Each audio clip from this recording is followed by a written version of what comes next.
حدیث مکتبہ فکر، اہل تشیع مکتبہ فکر، جماعت اسلامی کے بڑے بھی ان کے ساتھ تھے۔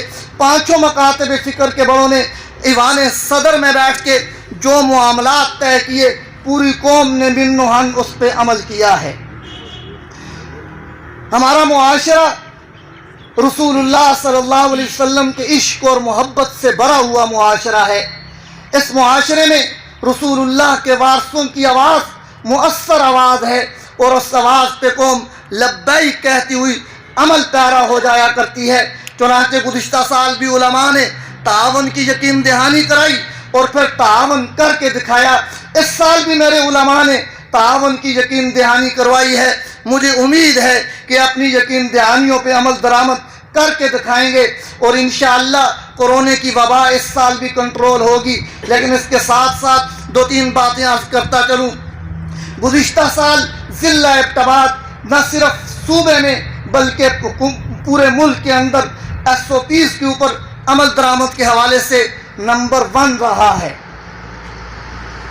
اور یقیناً اس چیز سے ہمارے افسران بخوبی آگاہ ہیں۔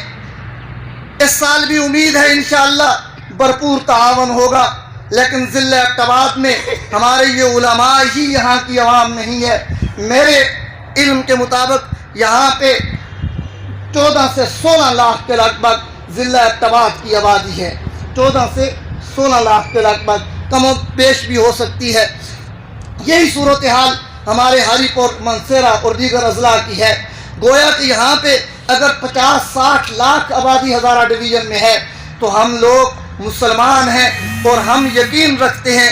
یقین جو بنتا ہے وہ مشاہدات کی بنیاد پر، حواس خمسہ کی بنیاد پر، یا مخبر صادق کی سچی خبر کی بنیاد پر۔ جیسا کہ رسول اللہ صلی اللہ علیہ وسلم سچے تھے، سچی خبریں انہوں نے دیکھی، معاشرے کے مشاہدے میں نہیں آئیں، تجربے میں نہیں آئیں، لیکن مسلمان ان ساری خبروں پہ یقین رکھتے ہیں، اور آپ صلی اللہ علیہ وسلم کی دی ہوئی کوئی خبر معاشرے میں غلط اور جھوٹی ثابت نہیں ہوئی۔ جیسے ہمارے ڈاکٹر صاحبان نے، ہمارے حکمرانوں نے، ہمارے صدر محترم نے اور ہمارے علماء نے جو بھی خبر قوم کو دی ہے، قوم نے اس پہ یقین رکھا ہے۔ لیکن اس کے باوجود تجربے اور مشاہدے میں کچھ چیزیں ایسی قوم کے آئی ہیں جس کے نتیجے میں اب قوم کا کورونا کے حوالے سے یقین نہ صرف متزلزل ہو چکا ہے بلکہ شک کی نگاہ سے قوم دیکھ رہی ہے اس معاملے کو۔ باتیں تو بہت ساری ہو گئی ہیں، اور آپ لوگوں نے کافی چیزوں کی نشاندہی بھی کی، اور آپ کی جتنی ہمارے ساتھ اس ایڈمنسٹریشن کے ساتھ جو تعاون رہا ہے اس کے لیے obviously ہم شکر گزار بھی ہیں کہ آپ لوگوں نے اتنے اچھے اقدامات اور احسن اقدامات کیے۔ میں صرف ایک بات کروں گا، اور وہ یہ کہ ہم جس دین کے فالوورز ہیں اور جس نبی صلی اللہ علیہ وسلم کو ہم مانتے ہیں، تو انہوں نے جہالت کے خلاف جہاد کیا، اور انہوں نے اس وقت کے جاہلوں کو راہ راست دیا، ان کو ایک اللہ کے بارے میں بتایا، اور ان کو بتایا کہ اسلام جو ہے یہ ایک مکمل ضابطۂ حیات ہے۔ اس لیے اگر آج ہم یہ بات کرتے ہیں کہ جی مسجد میں چونکہ ہم وہاں پہ رحمتیں برستی ہیں اور باہر کے لوگ، تو اگر باہر کے لوگ کسی بات کو نہیں مانتے، کسی اچھی بات کو تسلیم نہیں کرتے، تو یہ مساجد میں آپ لوگوں کا اور ان لوگوں کا جو آپ کے پاس علم ہے، آپ اسی جو ہمارے پیغمبر ہیں ان کے پیروکار ہیں اور ان کی ہدایات لوگوں تک پہنچاتے ہیں، تو اگر آپ یہ ہدایات لوگوں تک نہیں پہنچائیں گے، اگر آپ ان کی جہالت دور نہیں کریں گے، تو یہ کام کون کرے گا؟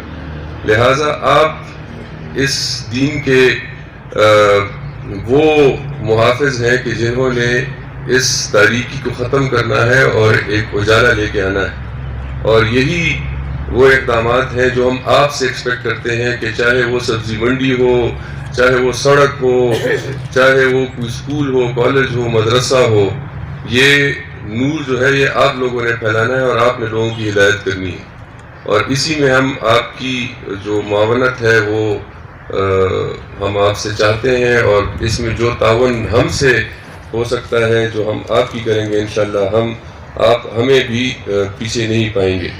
تو یہی میں نے آپ سے کہنا تھا. باقی کمشنر صاحب آپ سے تفصیلی بات کریں گے، اور میری طرف سے خدا حافظ. جو بھی کام جو بھی قدم ہم اٹھائیں گے ہم انشاءاللہ آپ ہی لوگوں سے رائے لیں گے، آپ ہی لوگوں سے مشورہ کریں گے.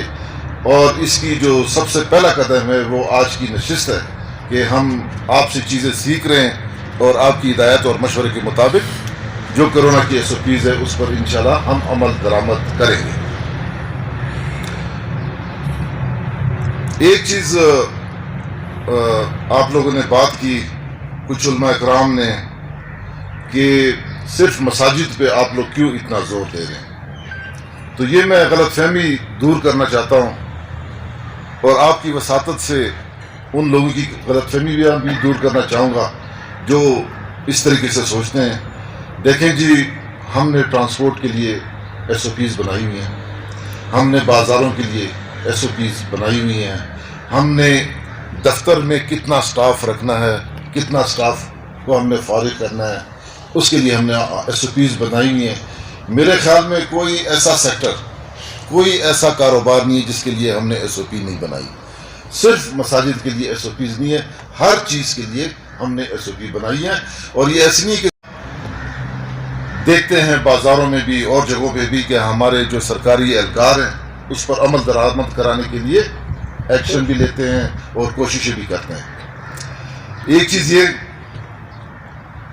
دوسری بات جو میں آپ کو بتانا چاہوں گا کہ آپ لوگوں نے بات کی کہ ہمارے خطیب صاحب نے، ضلعی خطیب صاحب نے یہ بات کی کہ جناب ہفتے میں صرف 2 دن بازار بند رہتا ہے اور 5 دن کھلا رہتا ہے. اب یہ سمجھ سے بالاتر ہے کہ یا تو بازار پورے 7 دن بند ہونا چاہیے یا پھر 2 دن کیوں بند کرتے ہیں.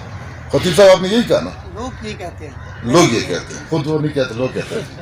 تو اس کا میں آپ کو بتاؤں کہ جب حکومت کوئی فیصلہ کرتی ہے تو اس کے اوپر کافی سوچ بچار کے بعد اپنے عوام کے بہتر تر مفاد کی خاطر وہ فیصلہ کرتی ہے. آپ کو میں یہ بتاؤں کہ ہمارا ملک جو ہے وہ بہت غریب ملک ہے. 25% ہمارے ملک کے جو لوگ ہیں وہ جو غربت کی لکیر ہے اس سے نیچے ہیں. ٹھیک ہے جی. جو باقی 25% لوگ ہیں وہ غربت کے لکیر کے اوپر ہیں یا بالکل قریب ہیں. تو اگر آپ مکمل لاک ڈاؤن کی طرف جائیں گے تو یہ جو 25% جو یا غربت کی لکیر کے اوپر ہیں یا قریب ہے وہ جو غربت کی لکیر ہے اس سے نیچے گر جائیں گے. تو اس لیے مکمل لاک ڈاؤن اس غریب ملک میں ممکن نہیں ہے، ورنہ کرونا سے زیادہ لوگ غربت سے مر جائیں گے.